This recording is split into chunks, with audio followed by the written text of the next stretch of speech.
Кийинки сөз Масабиров Талабек Айтмаматовичте. Рахмат, Жамил Ахмасбек, урматтуу депутаттар, урматтуу жыйынтык катчылары.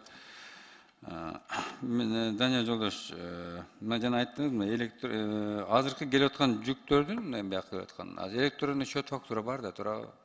Эми азыр электронный товарный транспортный накладына киргизип атасыңар.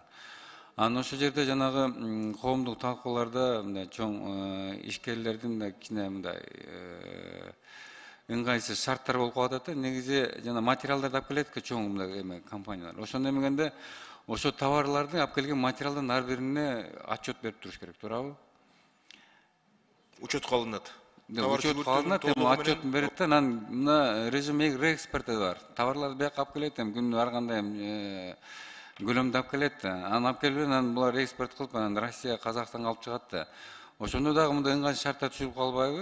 Ал жерде жанагы сборный груздар бар да, ар бирөөнү эсепке алганда, алар эми электронный счет фактурасы бар да, ошо менен калтырып койсо болбойбу?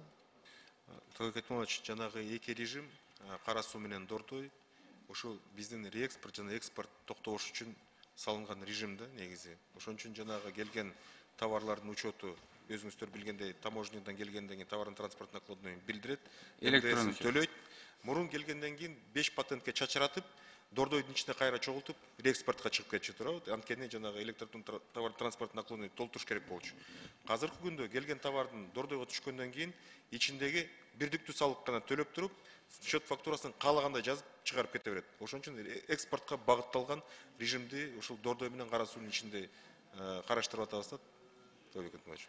Ал жанагы ээсинин бирлигинде ошондо эмнеде электронный эмес счет болот, ошондо бирдиктүү болуп эме кылышабы? Ооба, өзүнүн ар бир ишкер өзүнүн товар транспорт накладнойун чыгарып эметип кете берет.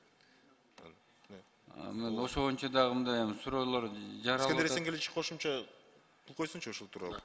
Электрондук товар транспорттун накладной бул Кыргызстан ичинде жүгүртүүчү товарга эле колдонулат. Ал эми экспортко кеткенге сиз айткандай электрондук эсеп фактура колдонулат. Биринчиден, экинчиден жана Кара Суу менен Дордой базарында булар зона сосому режимом деп зона торговли сосому режимом деп туруп, булардын салыгы мурункудай эмеспи, патенттегидей эмес, мисалы үчүн 1 миллион сомго чейинки ставкалар коюлган. Өзүлөрү менен кошо иштешип, ушу базардын ичинде жумуш топ түзүлүп туруп иштелген. Андан кийин патенттин эгерде мурун орточо эсеп менен жылына 25 миң сом төлөнгөн болсо, азыркы маалда 1 миллион сомго чейин төлөнгөн болот. Ошондой режимге. Негизинен ушул жана сиз айткан реэкспортко мындай токтобошуна шарт түзө турган, мындай бөгөт кое тургандай норма жок биякта. Баары тең келет.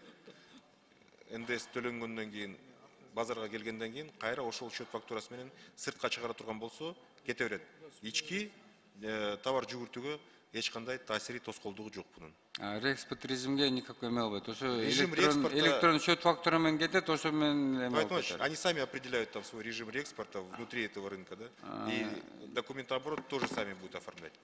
Чүнктүү Дания Жолдош, сиз мына эмеде коомдук талкууда катышсыңыз да берди. Эми көпчүлүгү жанагы банктын жана тайный банктар боюнча ушу эки эле маселе боюнча көп мындай сын пикирлерин айтты да, ошо боюнча жыйынтык чыгардыңарбы? Ал мурунку жумада болду. Кандай ойдосуз ошол боюнча? Ал тууралуу жыйынтык чыгардык.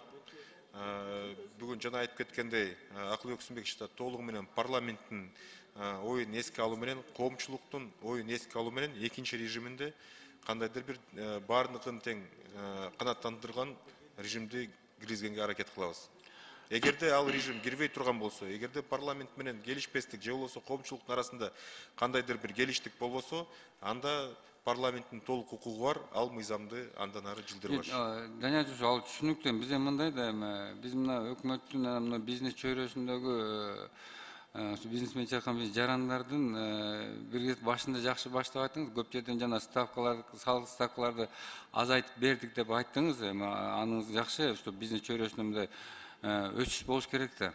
Анан эми бир жагынан көзөмөлдөө дагы болуш керек. Жана айтып кетти, Бактырге 72% бүгүн көмүскөдө жүрөт, туурабы? Ошо көмүскөдөн чыгаруу боюнча бул ишти алып барып атасыңар. Буну мен жана концепциясын колдойм, бирок сөзсүз түрдө мына биздин мына орто чакан бизнестердин алардын да ойлорун биринчи кезекте алыш керек. Мына эми баардык шарттарды түзүп берип атасың, мындай да эми бала айтканда бала жаңы басып атканда чурка деген да болбойт да, жана ошо салык жагынан боюнча. Анан мен эми экинчи окууда да өзүмдүн сунуштарымды берем, ушу эки багыт боюнча. Мындай поэтапный, анан жанагы падаксыздын товарлар да көбүдө мындай көмүскөдө көп да, эми падаксыздын товар. Биринчи бир ошондон баштасаңар, биринчи мындай көнүш керек да, ал эми анан сиз айтып атасыз жанагыларды ички жанагы айланып аткан товарларды биз эмеге алып атат, учетко алып ошону биз билишибиз керек деп айтып атасыңар, туурабы? Анан жанагы муну товарный транспортный накладной, это как виртуальный склад да, туурабы? Ошонун ичине киргизип туруп анан көмөскөдө карап атасыңар да. Бирок мен концепциясын колдойм, экинчи окууда мен өзүнүн сунуштарым бар болот. Рахмат. Рахмат.